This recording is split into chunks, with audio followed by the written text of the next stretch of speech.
여러분 안녕하십니까? 광주 MBC 뉴스투데이입니다. 먼저 오늘의 주요 뉴스입니다.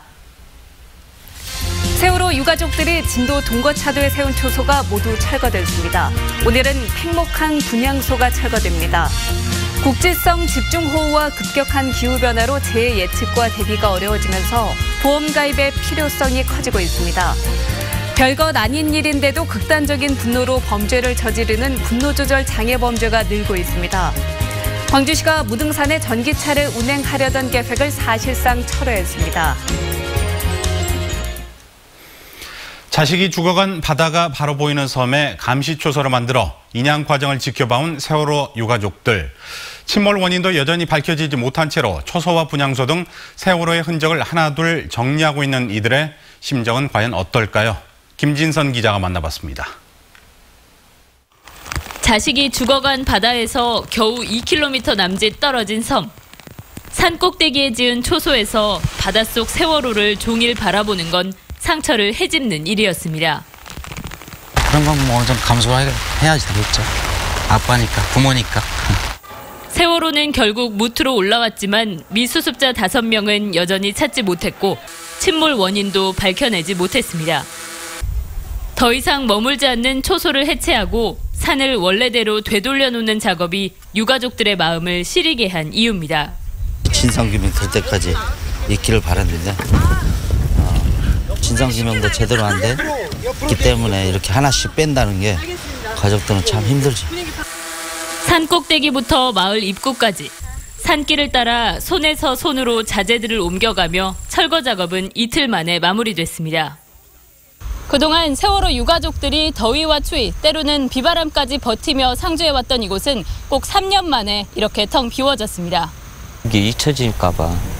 지금 이렇게 해서 나가게 되면은 솔직히 들어오기가 힘든 곳이다 보니까 잊혀지는 게 가장 두려워요.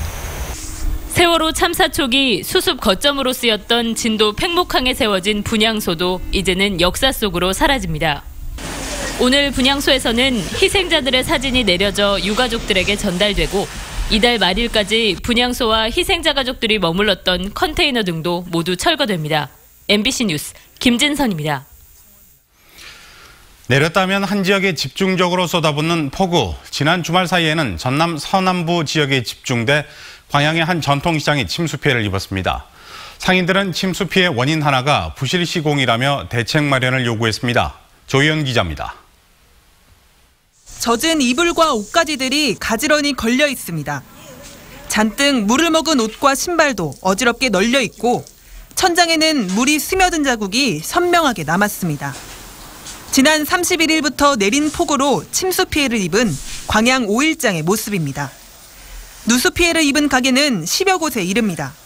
이제 말라보려고 지금 용을 쓰는데 이거 봐보면 알지만 해도 이렇게 물이 다 젖었습니다. 이렇게요. 이렇게 다 젖어갖고 이렇게 못 팔거든요. 이런 거는. 상인들은 광양시의 부실 시공이 문제의 원인이라고 지적합니다. 실제로 건물 지붕의 바닥은 방수 처리조차 되어 있지 않고 넓은 면적에 설치된 배수구멍은 단 2개뿐입니다. 그마저도 비가 오면 인공지푸라기가 쓸려 내려와 막히는 탓에 제 역할을 하지 못하고 있습니다. 상인들은 지난해에도 침수 피해가 났는데 광양시의 무관심한 행정으로 매년 문제가 반복되고 있다며 분통을 터뜨립니다. 먼저도 그런 일이 있었는데 그러고 말아버렸어요. 저짝집에서도 먼저도 막 피해를 봤는데 빨아서 널어서 말려서 팔면 되겠네요. 그러고 말아버렸어요. 그러니까 이번에도 그러지 않겠냐 싶어가지고. 광양시는 지붕 설계가 잘못돼 피해가 발생한 사실을 인정하면서도 배수구멍 청소를 제대로 하지 않은 상인들의 탓도 있다며 책임을 떠넘겼습니다. 내리는 비 양만큼 빠져나오는 그 구멍 크기가 이제 조금 먼지 같은 게 쌓이다 보니까 좀 적다 보니까 위에서 물이 고여서 이렇게 환풍기 구멍으로 넘어간 상황이었던 거거든요. 배수로 청소는 우리 상인들이 사실 좀 하셔야 돼요. 저희들이 비 온 날마다 전통시장 다 돌면서 옥상에 올라서 배수로 청소할 수 없지 않습니까? 시는 조만간 대책회의를 열어 보상 방안과 건물 보수 등의 계획을 마련하겠다고 밝혔습니다. MBC 뉴스 조희원입니다. 국지성 집중호우와 급격한 기후변화로 재해 예측과 대비가 어려워지면서 보험 가입의 필요성이 커지고 있습니다. 태풍과 홍수, 집중호우 등으로 인한 주택, 온실 피해를 보장하는 풍수의 보험은 보험료의 최대 92%를 국가와 지자체에서 지원받을 수 있어 일반 가입자는 연간 2만 원에서 5만 원, 기초생활수급자는 2천 원 정도만 부담하면 됩니다. 또 농작물 재해 보험료도 국비 50%, 시도비 30%가 지원되며 특히 친환경 농가에는 정부와 지자체가 보험료 전액을 부담합니다. 네, 오늘 하늘 표정이 흐립니다. 이미 전남 남해안 지역을 중심으로는 산발적인 빗방울이 떨어지고 있는데요. 광주와 전남 대부분 지역은 오늘 대체로 흐리다가 오후부터 비가 내리겠습니다. 오늘과 내일 30에서 80mm의 비가 예상됩니다. 이번에 내리는 비도 짧은 시간에 강수가 집중될 가능성이 있습니다. 오늘 밤부터 내일 오전 사이 시간당 30mm 이상의 세찬 비가 내리면서 돌풍과 함께 천둥 번개를 동반하기도 하겠습니다. 시설물 관리 잘 해주셔야겠습니다. 비가 내리면서 낮 기온은 평년과 비슷하거나 살짝 낮겠습니다. 현재 대체로 흐린 가운데 광주의 기온 23도 보이고 있고요. 낮 기온은 28도를 보이겠습니다. 담양과 화수는 27도 보이면서 평년보다 1, 2도가량 낮겠습니다. 목포와 무안은 28도, 강진도 28도 보이면서 전남 서부권도 28도 안팎의 낮 기온을 보이겠고요. 곡성과 구례가 27도, 광양은 28도를 보이겠습니다. 날씨였습니다. 이른바 분노 조절 장애로 인한 범죄가 끊이지 않고 있습니다. 별것 아닌 일에도 극단적인 분노를 나타내고 결국 폭행과 범죄로 이어지는 이런 일이 왜 계속 늘고 있는 것인지 우종훈 기자가 취재했습니다. 저기요, 형 박았잖아요. 접촉사고에 항의하는 자동차 운전자에게 느닷없이 둔기를 던지는 자전거 운전자. 사람이 나를 좀 죽이려고 하는구나 그런 생각으로 이제 병을 던지고 저를 이제 밖으로 나오라고 이제 계속 협박적인 좀 위협적인 협박을 좀 가해서 그때 당시에는 좀 경황이 없이 이제 무서웠어요 그냥. 별것 아닌 일에도 불같이 분노를 쏟아낸 이 남성을 경찰이 잡고 보니 분노 조절 질환을 앓고 있었던 것으로 드러났습니다. 경찰에 구속된 41살 서모 씨는 지난 10년 동안 약물을 복용해 왔던 것으로 전해졌습니다. 아버지를 상습적으로 때려 갈비뼈를 부러뜨리고 아령까지 동원해 폭행한 혐의로 구속된 21살 박모 씨도 분노 조절 장애 환자였습니다. 이처럼 스스로 충동을 제어하지 못하는 분노 조절 장애로 병원을 찾는 이들이 해마다 늘고 있습니다. 2010년부터 지난해까지 충동 장애로 병원을 찾은 이는 1,600여 명이 늘었습니다. 광주 지역은 같은 기간 191명에서 324명으로 약 70%나 증가했습니다. 이른바 무시당했다는데 욱해서 벌어지는 이 같은 범죄와 관련해 전문가들은 성취지향적인 우리 사회 분위기가 개인들을 좌절감에 빠뜨린 것이 한몫한 것으로 보고 있습니다. 약물 치료와 함께 어떤 충동 조절이라고 하는 것이 어느 정도 좀 조절이 되고 관리가 된 상태라고 하면 심리 치료를 통해서 어떻게 내 감정을 인식하고 또 안전한 방식으로 표현할 수 있는지에 대해서 훈련을 하시는 것도 필요할 것 같고요. 언제 어디서 느닷없이 공격해 들어올지 모르는 분노 조절 장애 범죄가 불안한 시민들을 더 힘들게 하고 있습니다. MBC 뉴스 우종훈입니다. 광주에서 땅 꺼짐 현상이 해마다 늘고 있습니다. 광주시에 따르면 땅 꺼짐 현상이 지난 2015년엔 연 1건 발생했다가 2016년과 17년에는 각각 20건으로 늘었고 올해의 경우 8월까지 38건이 발생해서 매년 증가하고 있습니다.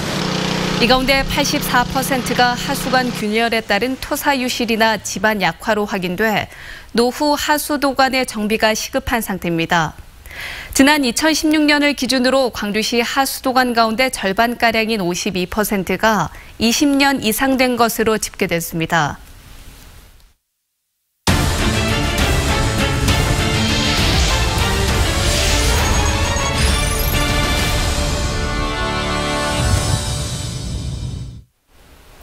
무등산에 전기차를 운행하려던 계획이 사실상 무산됐습니다.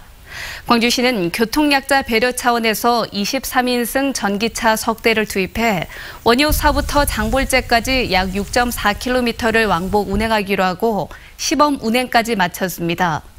하지만 이에 대해서 환경부와 무등산 국립공원 사무소가 부정적이고 환경단체 역시 반발하자 사업을 추진하지 않기로 했습니다.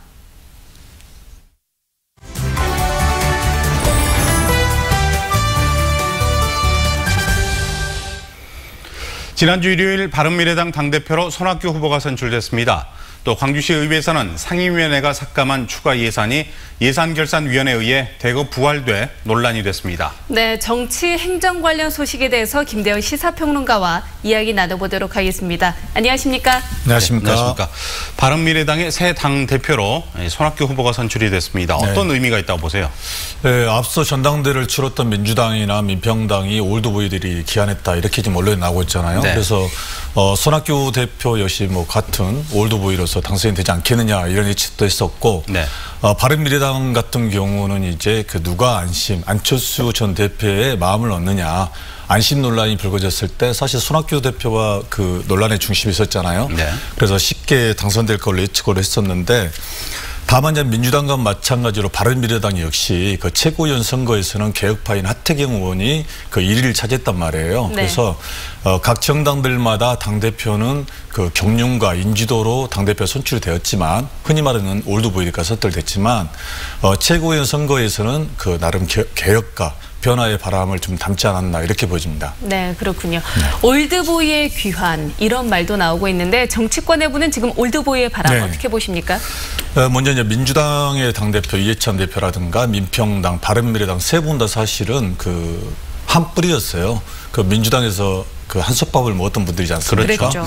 대부분 뭐 7선, 5선 뭐 이렇게 국무총리까지 했던 분들이 다시 되돌아와서 당대표로 좀 출마를 해서 모두 당선이 됐었는데, 민주당 같은 경우는 이제 향후 그 문재인 정권의 그 레임덕을 방지하기 그 무게감을 설득했던 것 같고, 민평당이나 바른미래당 경우 같은 경우는 지방선거 참패 이후 당 생존의 문제, 그리고 향후 이제 국회의원 선거를 앞두고 당 외연 확대를 위해서 불가피한 선택했다 이렇게 보여지는데, 다만 이제 실제 유권자의 국민들도 그렇게 판단을 했겠냐는 것은 지켜봐야 할 것 같습니다. 왜냐하면 이번에 이제 그 보통 전당대를 치르고 나면 정당의 지지율이 일시적이나 뭐 오름세를 보는데, 이번 같은 경우는 그런 게 없었잖아요. 네. 그래서 유권자들의 마음들을 또 이번에 같은지는 좀 더 시간을 두고 지켜봐야 할 것 같습니다. 네. 그리고 일부에서는 한때 네. 한솥밥을 먹었기 때문에 네. 당을 뛰어넘은 협치도 기대를 해본다 이런 시각도 있더군요. 네, 그런 점들은 예측이 가능한데, 또 이제 막상 자리를 놓고 보면 또 네. 쉽지만 않을 겁니다. 네, 지켜보도록 하겠습니다. 다음 소식 알아보도록 하겠습니다. 광주시 의회에서는 상임위원회가 심의한 예산에 대해서 예산결산위원회가 다른 결정을 내렸어요. 네. 왜 이렇게 나왔죠? 보통 쉽지 않는 그런 경우들이 거의 없었는데요. 네. 초선이었기 때문에 뭐 그랬다는 언론 보도도 있지만, 저는 사실 이제 그렇게 보지는 않고, 왜냐하면 시의회의 전문위원들이나 직원들이 있단 말이에요. 네. 상임위에서 예산을 깎고 예결에서 그걸 뒤집을 때는 반드시 전문위원들이나 직원들이 만류를 했을 거란 말입니다. 네. 그럼에도 불구하고 예산을 대폭 뒤집었다는 것은 그 이용섭 시장의 정치력이 좀 발휘되지 않았나, 저는 이렇게 보여지는데요. 네. 상임위가 끝나고 이용섭 시장이 시의 의장단과 상임위원장들과의 간담회를 요청했단 말이에요. 그리고 그 이후에 예결위가 열리면서 완전히 뒤집어지는 결과를 도출했잖아요. 네. 이용섭 시장 입장에서는 그럴 수도 있다 이 생각이 들지만, 다만 시의원들이 같은 동료 의원들이나 상임위에서 그 심의 의결했던 예산을 이렇게 대폭 깎은 경우는 굉장히 드물고, 네. 과연 이게 맞는 건지는 좀 돌아봐야 할 것 같습니다. 알겠습니다. 그리고 지방선거 직후에 우려가 현실화가 되는 것 같습니다. 뭐 앞으로 이런 일이 발생하지 않으려면 어떤 대안이나 보완이 필요하다고 보십니까? 시의회가 이제 지방선거 당시에도 민주당이 세다 보니까 이런 우려를 했잖아요. 과연 그 집행부에 대한 올바른 견제, 감시가 이루어지겠느냐. 시의회가 집행부의 거수지 역할을 하지 않겠느냐 했는데, 이런 네. 우려가 사실 현실로 조금씩 드러나고 있다 이렇게 보여지고요. 또 하나 이제 의원들의 자질론 문제가 지금 도마에 오르고 있잖아요. 그 전부터 많이 있었었죠. 네. 이게 한마디로 예산은 아니든 행정의 심의가 들어가기 전에 충분하게 회의장 들어가기 전에 공부를 하고 준비를 하고 들어갔어야 하는데, 네. 회의장 내에서 공무원들에게 이 사업이 뭔지를 물어보고, 그 자리에서 그렇죠. 언론적인 문제를 물어보면서 집행부 공무원들이 날씨 뜨거웠다 이런 지금 이야기들이 나오고 있잖아요. 네. 그러니까 예산 같은 경우도 이 예산이 적법한지 적법하지 않는지, 그리고 예산의 규모가 맞는지, 그리고 행정에서도 마찬가지로 이런 걸 따지는데, 이 사업이 대체 뭔지도 모르는 상태에서 회의장에 들어가가지고 이 사업이 뭡니까 했을 때 얼마나 그 당혹스럽겠습니까? 그래서 이걸 이제 방지한다면은 이제 시의회 전문위원이라든가 그 공무원들 있잖아요. 그리고 사전에 공부도 하고 필요하다면 외부 전문가들의 도움을 받아서 충분하게 그 사업이나 현안들을 숙지하고 들어가만이 이런 자질론 시비가 일어나지 않을 거라 이렇게 보여집니다. 네, 알겠습니다. 오늘 말씀 잘 들었습니다. 고맙습니다. 네, 감사합니다. 감사합니다. 수묵화는 회화의 종류로만 보면 먹으로 그린 그림을 말합니다. 그러나 수묵에 숨겨진 의미를 들여다보면 단순히 그림의 재료를 뛰어넘는 가치가 있고 왜 비엔날레 소지가 되는지를 이해할 수 있습니다. 수묵가치의 재발견, 박영훈 기자가 전해드립니다. 인류 문화의 오래된 자산인 채색은 화려함 자체였습니다. 수묵화는 중국 문화의 황금기였던 1300여 년 전 당나라 때 발생했습니다. 물과 먹, 그리고 화선지, 물질 만능과 치장된 겉모습으로 상징되는 채색을 빼고 사물이 갖고 있는 본래의 가치를 들여다보자는 뜻이 담겼습니다. 우리나라로 전파된 수묵은 조선시대 이후 회화의 주류로 자리 잡았습니다. 때로는 은둔으로, 때로는 권력에 대한 저항으로 수묵은 화가들의 언어가 됐습니다. 채색은 보기는 화려하고 좋아 보이나 실증을 느낄 수도 있겠죠. 하지만 수묵은 정말 오래가죠. 모든 것이 넘쳐난 듯한 풍요의 시대. 외형이 아닌 본질을 보자는 수묵의 가치는 그래서 현대에도 또한 유효합니다. 수묵을 통해 지나왔던 어제 우리들에게 물어보고 내일을 살아갈 우리를 위한 답을 찾아보자는 겁니다. 21세기보다 더 물질적인 풍요를 누린 적은 없습니다. 이때 우리가 다시 또 마주하고 있는 질문이 행복한가? 인간적인 삶이 과연 그러한가라는 그런 질문들입니다. 오랜 세월 지나왔으나 인디언 잉크 페인팅으로 불려온 수묵의 정명을 새로 찾듯 우리에 맞는 진짜 이름을 가졌는지 2달 동안 계속되는 수묵 비엔날레가 던지는 물음입니다. MBC 뉴스 박영훈입니다. 광주시 의회가 내년 세계 수영대회 성공적인 개최를 위해 특별위원회를 구성하고 적극적인 지원 활동에 나섭니다. 김용집 의원 등 시의원 7명이 참여한 특별위원회는 내년 8월 말까지 활동하며 국비 확보 활동과 함께 북한 선수단 참가를 위해 노력할 계획입니다. 광주 도시철도공사에서 또다시 인사잡음이 일고 있습니다. 도시철도공사는 지난달 31일자 인사에서 주요 보직자들을 대거 교체했지만 지난 7월 승진 전보 인사 이후 한 달여 만에 또다시 인사를 함으로써 기관장 평가를 앞둔 현 경영진이 자기 사람을 챙기려는 보훈 인사가 아니냐는 뒷말이 나오고 있습니다.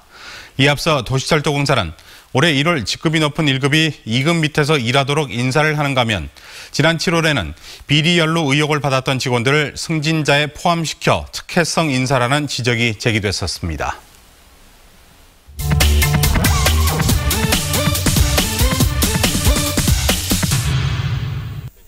지난 한 주 어떤 뉴스가 누리꾼들의 관심을 끌었을까요? 태풍 쏠릭이 지나가자마자 내린 집중호우에 대한 소식과 자식이 부모를 폭행하는 폐륜 범죄가 잇따른다는 뉴스였는데요. 어떤 댓글 반응들이 남겨졌는지 자세한 내용 살펴보겠습니다. 시간당 70mm 넘게 쏟아진 비, 도로는 계곡처럼 변하고 주택도 물에 잠기고 많은 피해가 생겼다는 소식 전해드렸죠. 아무래도 날씨와 생활은 때려야 뗄 수 없는 관계다 보니 관심이 많을 수밖에 없었는데요. 거의 블록버스터급 재난영화. 동강대 쪽은 그냥 강인데? 워터파크야 뭐야. 하늘에 구멍이라도 뚫린 듯 내린 폭우에 도심 곳곳이 침수된 모습을 본 누리꾼들은 하나같이 놀랬습니다. 살아 계신가요? 오늘도 조심입니다. 최근 이상기후로 잦아진 폭우에 피해 없도록 조심하자는 댓글도 많았습니다. 자식이 부모를 폭행하는 폐륜 범죄가 잇따르고 있다는 뉴스에도 누리꾼들의 관심이 모였습니다. 돈 50만 원을 주지 않는다는 이유로 대학생 아들이 어머니에게 흉기를 휘두르고 아들이 아버지를 폭행해 갈비뼈가 부러지고 이런 폐륜 범죄가 잇따라 발생했다는 뉴스는 많은 시민들을 충격에 빠뜨렸는데요. 자식 교육을 다시 한번 돌아보게 하네요. 자식이 잘못된 행동을 하면 고쳐질 수 있게 해줬어야지. 일부 누리꾼들은 폐륜 범죄가 단순 자녀의 문제가 아닌 교육의 문제라는 의견을 내놓기도 했습니다. 지금까지 댓글 소셜통이었습니다.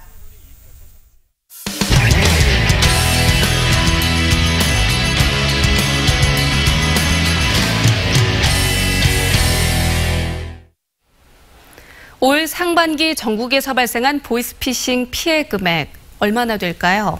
무려 2천억 원입니다. 피해자 가운데 어르신이 많은데 어르신들이 노인 보이스피싱을 막겠다고 직접 나섰습니다. 박재형 기자입니다. 정장 차림의 한 남성이 20대 여성에게 금융감독원 직원이라며 자기를 소개합니다. 보이스피싱 현금 전달책인 이 남성은 현금 2천여만 원을 건네받은 뒤 바로 사라집니다. 피해 여성은 개인정보가 유출돼 예금에 문제가 없는지 확인해야 한다는 말에 감쪽같이 속았습니다.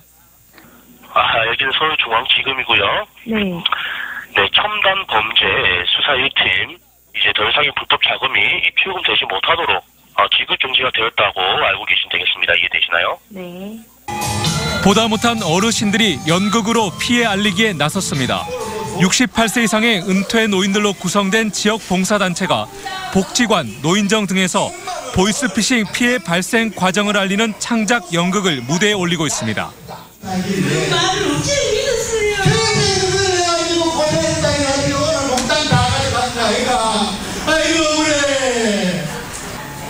올 상반기 전국의 보이스피싱 피해액은 1,800억 원, 대구에서도 520건, 55억 원에 이릅니다.